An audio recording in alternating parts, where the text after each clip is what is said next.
Hello, everybody, and welcome to another little training today.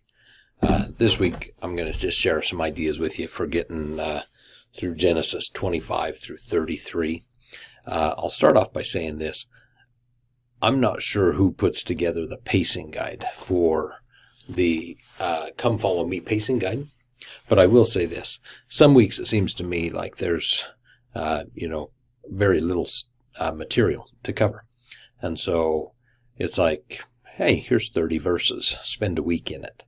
Other weeks it feels like they say, here's 30 chapters and spend a week in it. And so this was one of those weeks for me anyway. And it might also be that it was the end of the trimester here where I'm teaching seminary, and also that we had a day off. We had Friday off because of the end of the trimester. I was also doing some things to try and wrap up the end of the trimester and get kids to finish their reading up and things like that so that they get credit. So mine may have been part of that too. But it did seem like there was an awful lot to cover this week. In fact, I told my students that this week they might feel like this, like they're getting a drink out of a fire hydrant. And I just had AI make this graphic for me. I told him don't try and count the number of fingers he has on his hands behind his back there, because I don't think it really works out the way it should. But with all that said, here's some ideas for what to teach this week and how to teach it. And really, you're going to have to kind of pick and choose, because I don't think you can adequately teach all of this in a week as far as just the storyline goes. So here we go. First, we get the story of Isaac and Rebekah. And great chance to talk about the importance of marrying in the covenant and what we would call temple marriage today, and being sealed to a spouse. And so I just had some basic segments out of the storyline, and I summarized that last one there, verses 32 through 53. But the others were pretty short, and read the story, see what we learn about Rebekah. There's some great opportunities to talk about, what maybe do they look for in a spouse, and what qualities they look for, and things like that. And then there's the rest of the story where they actually Isaac and Rebekah marry and things like that. There's a video. It's an older video. I can't remember if it was actually in the curriculum or not, or if I had to search the church's website for it, but it's called Thousands of Millions. And I'm going to start it here. I'm not going to have the audio play. There's really just kind of a lady here that gives a little analogy with dominoes. They talk a little bit about Isaac and Rebekah. President Hinckley shares an experience. And then we come down here, and this is really why I show it. It's about 5 minutes long. But there is a part here where, if I can find it. I want to find it for you. They have right here. These dominoes, they all fall and make this big tree. And really what I like about it is you can see there's one section of the tree that doesn't fall. And I tell my students, I said, I don't know if this was done on purpose or if it just didn't fall, but they were like, we're not setting all that up again to try again.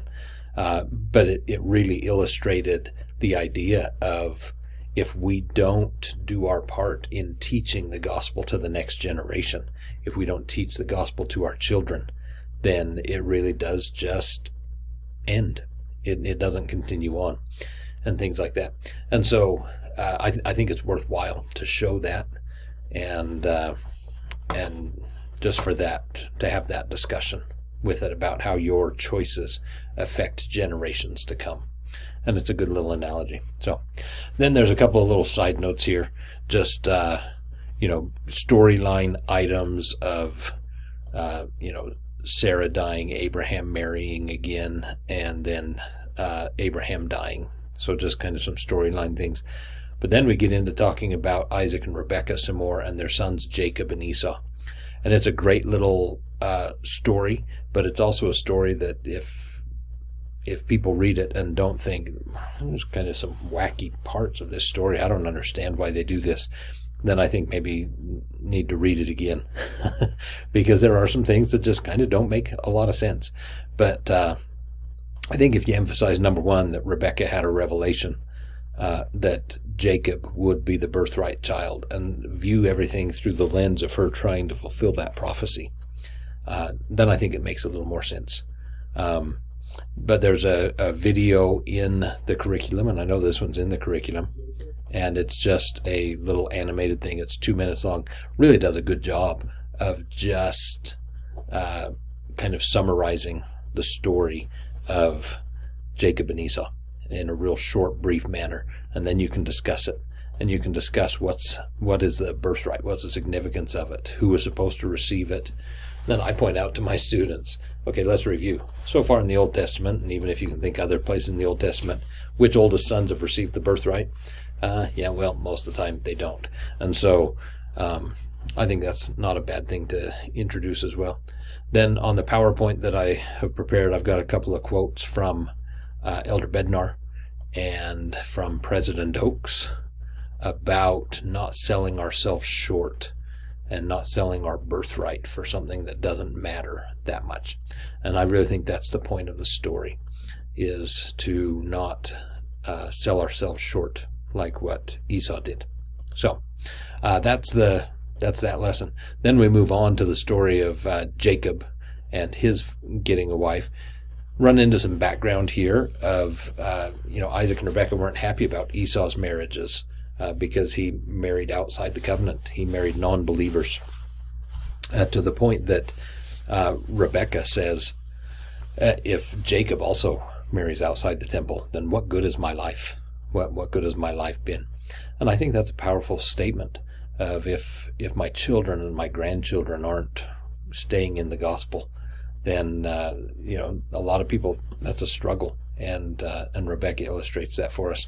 And so they make Jacob take an oath, so to speak, that he'll go and find a wife who's a believer. And also the fact that Esau's going to try and kill him doesn't help any. And so Jacob goes away. He travels to Haran. Great little time to talk about the story of Jacob's ladder and Bethel and things like that. He goes to the well to find a wife, because that's where his parents kind of got together. That's where his mother was found anyway, so he goes there too, and had a little fun talking with my students about how their parents met and things like that. So and then just the storyline here of Jacob meeting Rachel.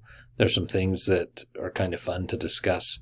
Talk about how much Jacob worked for her, and then he ends up marrying Leah instead, which, again,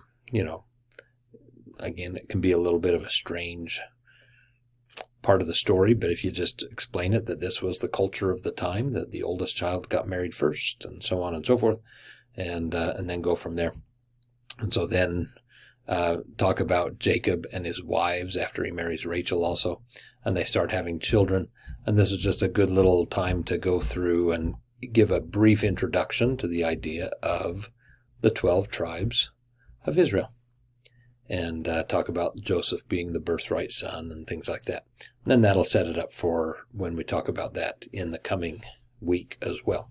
So, but then we're not done with the material that's there, because then Jacob decides he needs to go back to Canaan, go back to his homeland, works it out with his father-in-law, goes back, wrestles with the Lord, and the Lord again reaffirms and renews the covenant with Jacob and changes his name to Israel.